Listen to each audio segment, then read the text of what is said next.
सर्वोच्च न्यायालय ने एक बार फिर साफ कर दिया है कि सरकार पर सवाल उठना राजद्रोह नहीं होता।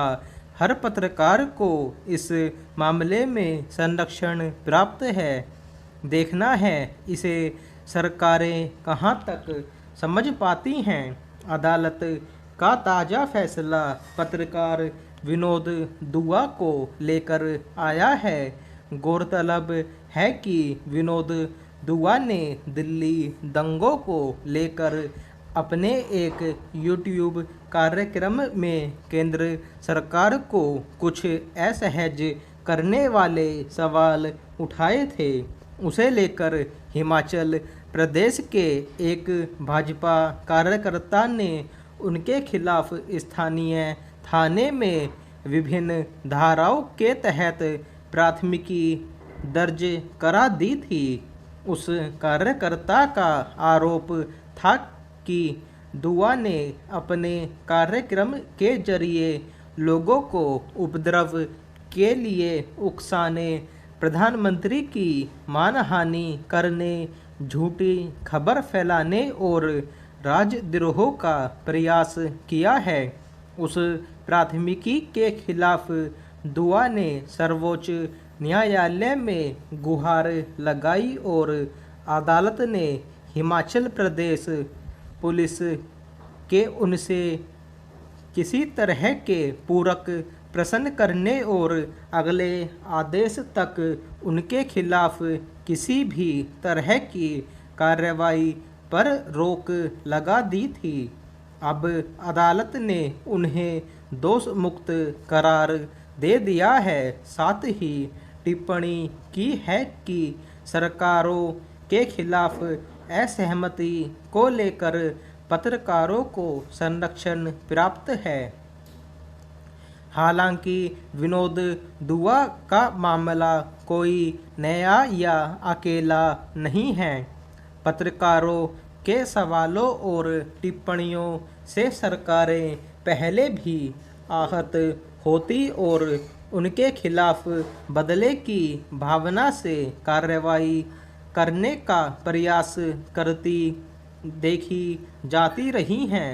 ऐसे ही बिहार के एक मामले में 1962 में सर्वोच्च न्यायालय ने व्यवस्था दी थी कि सरकार के फैसलों या उसकी तरफ से अपनाए गए उपायों से असहमति रखना राजद्रोह नहीं होता।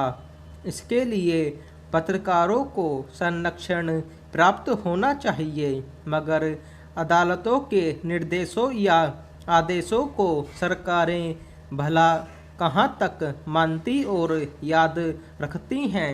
उसके बाद भी कई ऐसे मौके आए जब सरकार की आलोचना करने पर पत्रकारों को दंडित करने का प्रयास हुए, मगर पिछले 6-7 सालों में ऐसे प्रयास कुछ अधिक देखे गए हैं।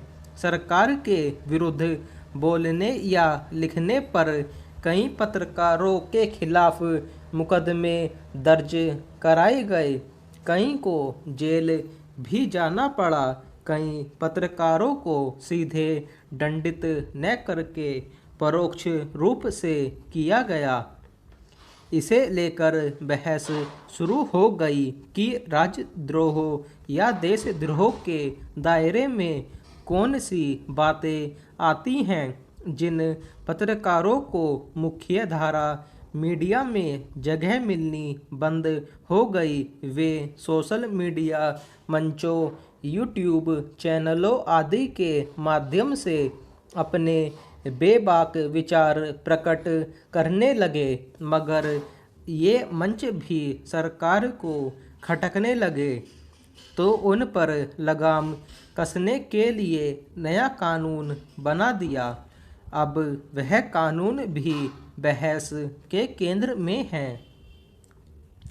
कोई भी देश सही अर्थों में तब तक लोकतांत्रिक नहीं कहा जा सकता जब तक वहाँ के संचार माध्यमों पत्रकारों को अभिव्यक्ति की आज़ादी हासिल न हो। पत्रकारिता सरकारों को सही दिशा में कदम उठाने में मददगार साबित होती है। उसकी आलोचनाओं को अगर सरकारें सुने और समझने का प्रयास करें तो वे शायद अपनी जिम्मेदारियों का सही ढंग से निर्वाह कर सकेंगी। मगर हमारे यहाँ इस तकाजे को कभी ठीक से नहीं समझा गया। यह कारण नहीं है कि अभिव्यक्ति की आज़ादी के मामले में पिछले कुछ सालों से भारत दुनिया की सूची में निरंतर नीचे खिसकता गया है। विनोद दुआ मामले में सर्वोच्च न्यायालय का फैसला न सिर्फ केंद्र के लिए बल्कि तमाम राज्य सरकारों के लिए भी एक सबक है। उनमें अपने प्रति असहमति की आवाज़ों को सुनने का साहस होना ही चाहिए।